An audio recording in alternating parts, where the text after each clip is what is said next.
The moment my girlfriend turned and walked out of the shop, I thought that was the end of it.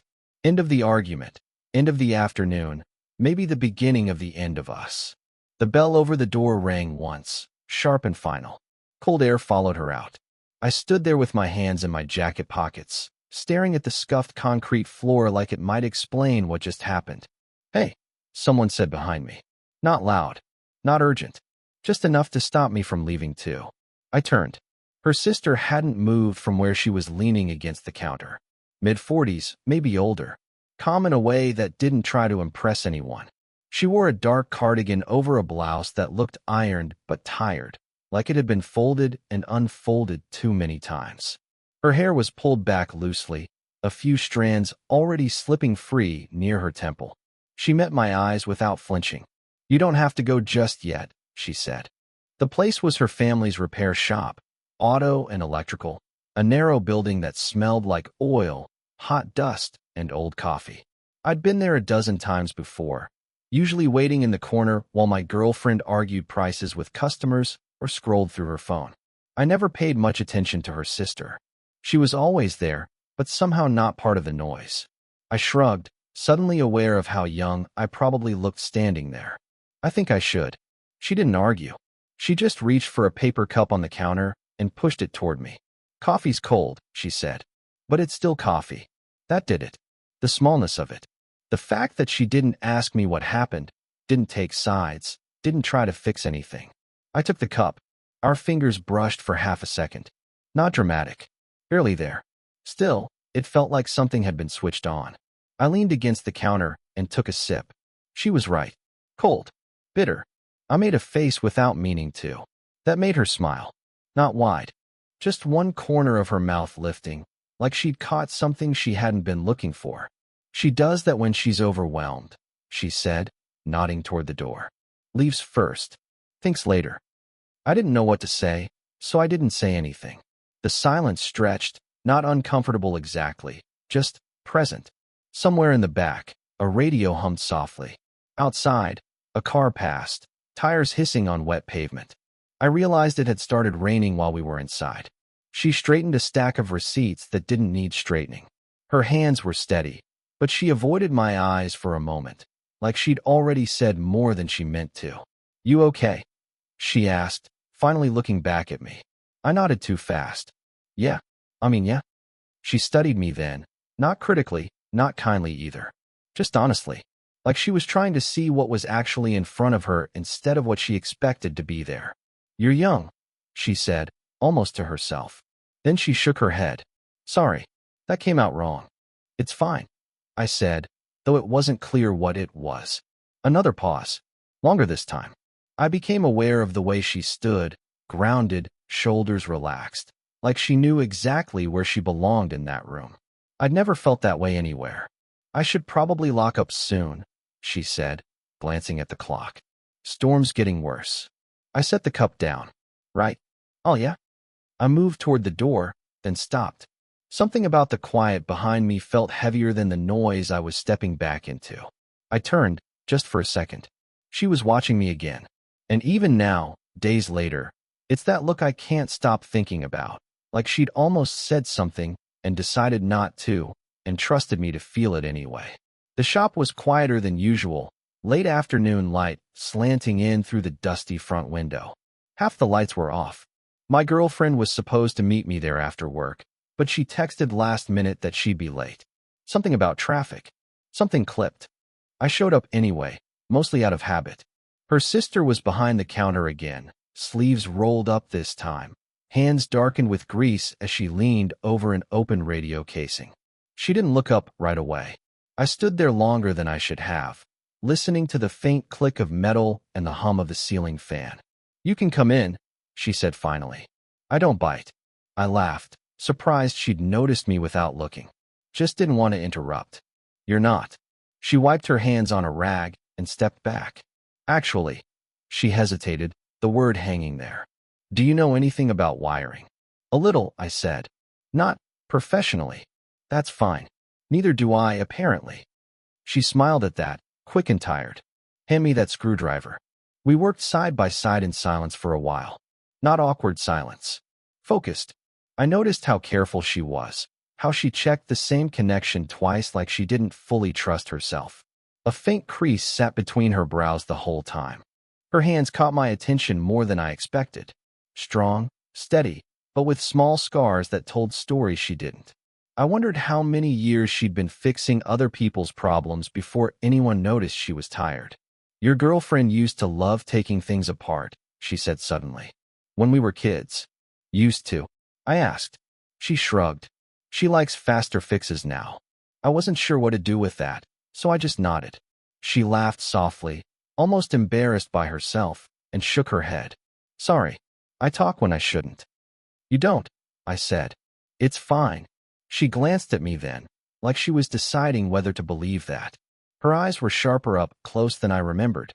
Not hard, just alert, like she'd learned not to miss much. A phone buzzed on the counter.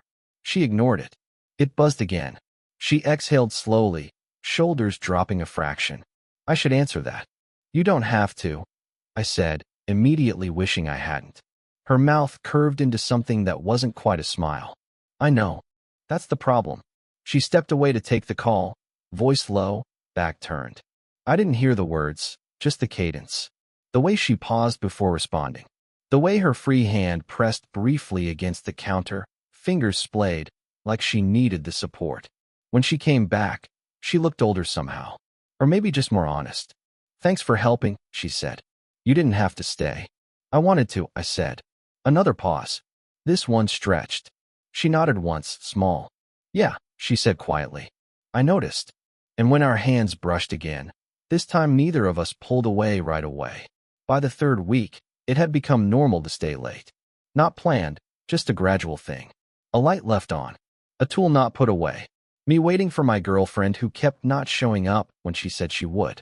Her sister moving through the shop after hours with a slower pace, like the day finally loosened its grip on her. That night, rain came down hard enough to blur the windows. Not dramatic, just relentless. The kind that makes everything outside feel farther away than it is. She was closing out the register when the power flickered. Once, twice, then settled. Great, she muttered. That's new. I hovered near the doorway, unsure if I should offer help or disappear. Want me to hold the flashlight? She nodded without looking at me. I stood close enough that I could smell the soap on her hands. Something plain, almost citrus. The space between us felt smaller than before, like the room had quietly rearranged itself. Your girlfriend hates storms, she said, breaking the silence. Always has. I know. She'd call me when we were younger, even if she was across town. A pause. I'd stay on the line until it passed. She laughed under her breath, then stopped, like she hadn't meant to say that part out loud. Sorry, she said. Oversharing. It's okay, I said. I don't mind. She glanced at me, then back at the breaker panel. Her hand hesitated before flipping a switch, like she was weighing something unrelated. The lights held. Her phone rang then. The sound cut through the quiet, sharp. She checked the screen and stiffened. Didn't answer right away. You don't have to. I started. I know. She exhaled slow, then answered. What do you want? I looked away, focused on the rain streaking down the glass. I caught fragments. A man's voice, low and insistent. Her name said too often. She kept her responses short. Controlled. I told you, she said finally. This isn't the time. A beat. No, she said. Firmer now. I'm not doing this tonight. She ended the call and set the phone face down. Her shoulders stayed tense, like the conversation hadn't actually stopped. Sorry, she said again, automatically. You don't have to apologize, I said. To me, I mean. That made her look at me. Really look. There was something unguarded there, just for a second. Tired. Raw around the edges.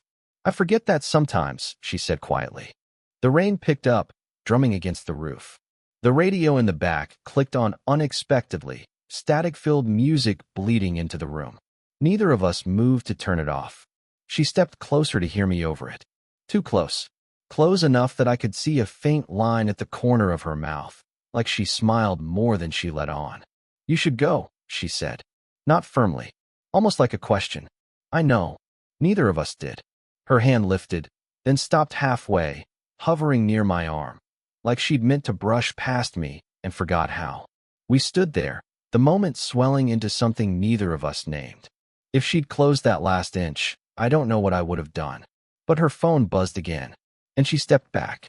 The next time it came up, it wasn't during rain or late hours. That somehow made it worse. It was early, too early for the shop to feel lived in. The lights were on, but the air was still cool, the kind that clings to your skin before the day decides what it's going to be. My girlfriend had dropped me off and driven away without a kiss, without even looking back. She said she had errands. I didn't ask which ones. Her sister was in the back, sitting on a low stool with a clipboard resting on her knee. She looked up when she heard me, then paused, like she hadn't expected to see me alone. "You're here early," she said. "Didn't mean to be," I replied. We stood there, the words already slower than usual.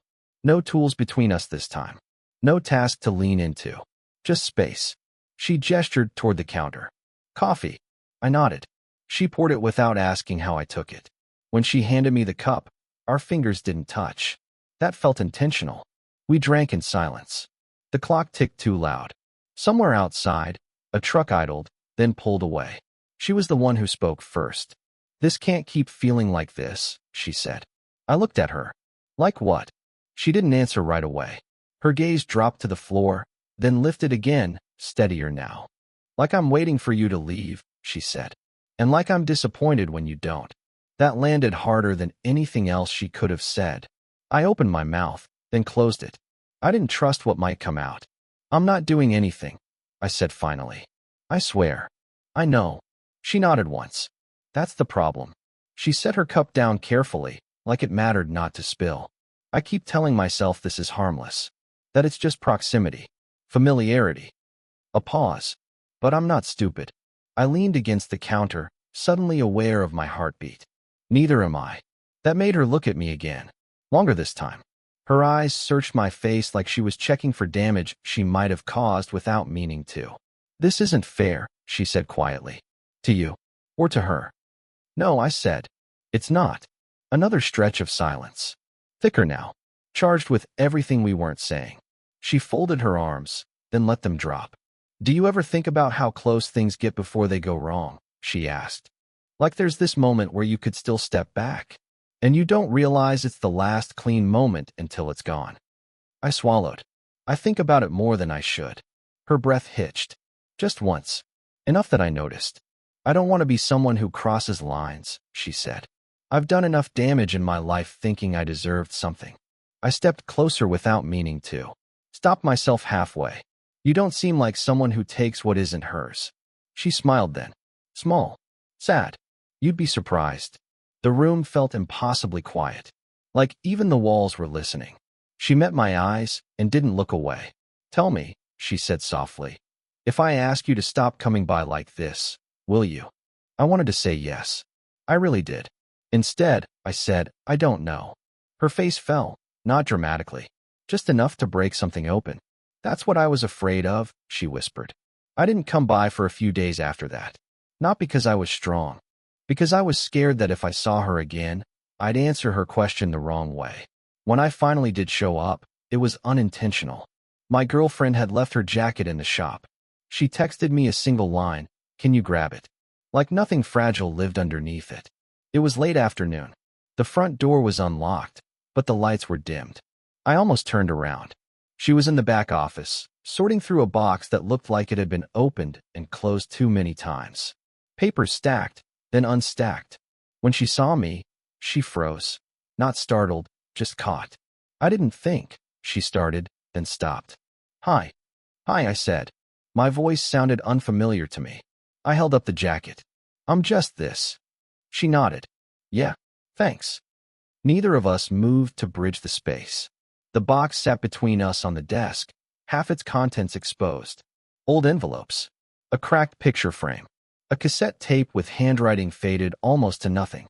She followed my eyes and sighed, like she'd been deciding whether to put the lid back on before I arrived.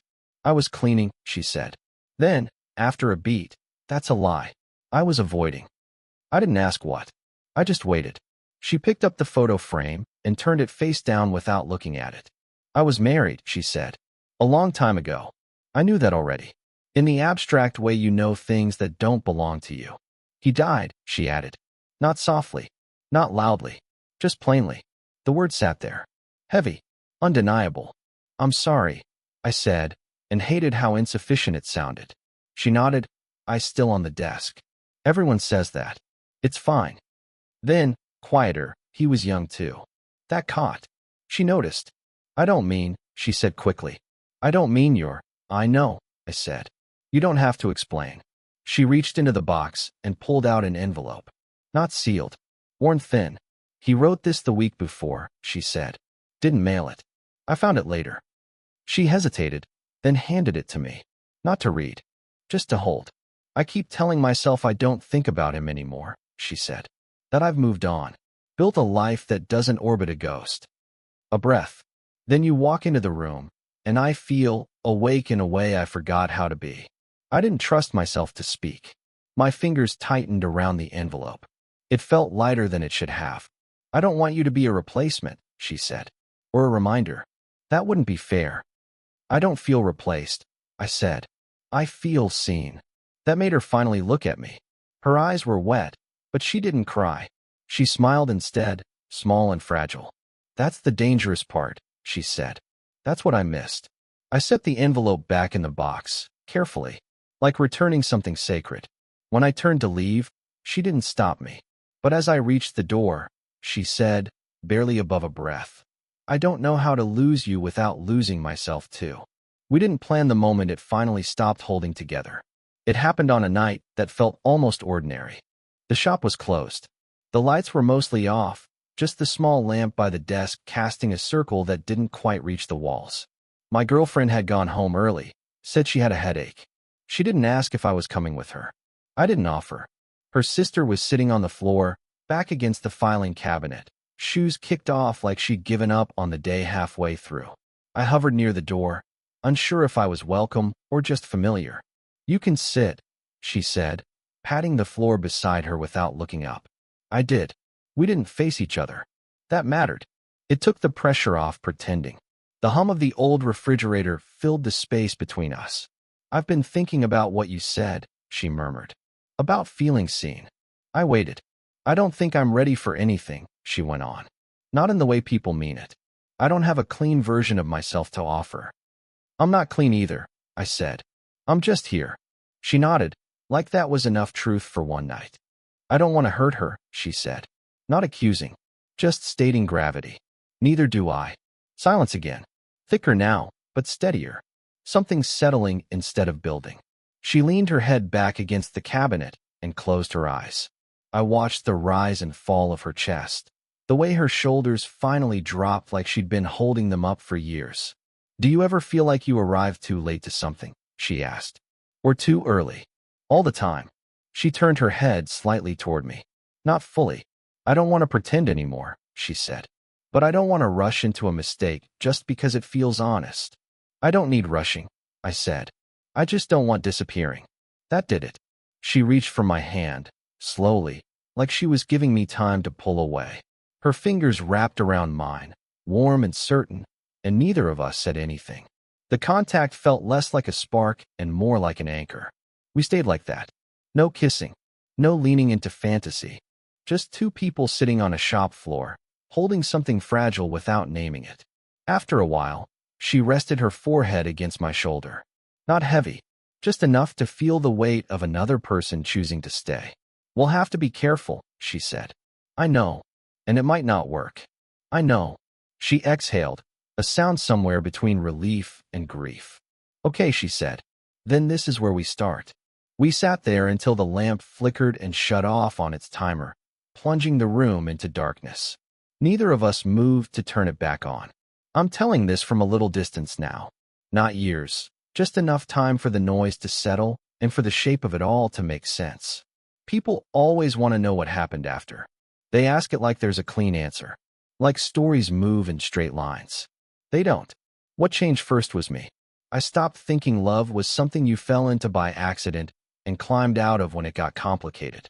I learned that wanting someone isn't the same as being ready, and that staying is sometimes braver than leaving, even when leaving looks like the responsible choice. She changed too, though she'd never frame it that way. She started taking up space again, laughing without checking who heard it, letting herself be tired without apologizing. She still guarded her heart, but not like a locked door, more like a window cracked open, on purpose. And the love itself, it didn't look like anything I'd been taught to expect. There were boundaries, awkward conversations, days we chose distance because it was kinder than closeness, nights we sat together without touching, just sharing the quiet like it was something earned. It wasn't dramatic. It wasn't perfect, but it was honest. I won't pretend it didn't cost us something. It did. There were losses that didn't get wrapped up neatly. People who got hurt even though no one meant to hurt them. That part still sits heavy sometimes. Love doesn't erase consequences. It just asks you to face them awake. What surprised me most was how gentle it all became. The intensity didn't disappear, it softened, turned into checking in instead of checking out, into knowing when to speak and when to let silence do the work, into small moments that mattered more than grand gestures ever could. Like the way she still reaches for my hand in crowded rooms, not to claim me, just to make sure we're both there. Or the way I learned that love isn't about being chosen first, but being chosen consciously, again and again, even when it's inconvenient. If I could go back to that first day, the bell over the door, the cold coffee, the moment my girlfriend walked away, I wouldn't change it, even knowing how messy it would become. Because some connections don't announce themselves as love. They show up as recognition, as stillness, as someone seeing you when you weren't asking to be seen. And once that happens, you don't really get to unknow it. If this story made you feel something, let me know in the comments. Would you want more stories like this?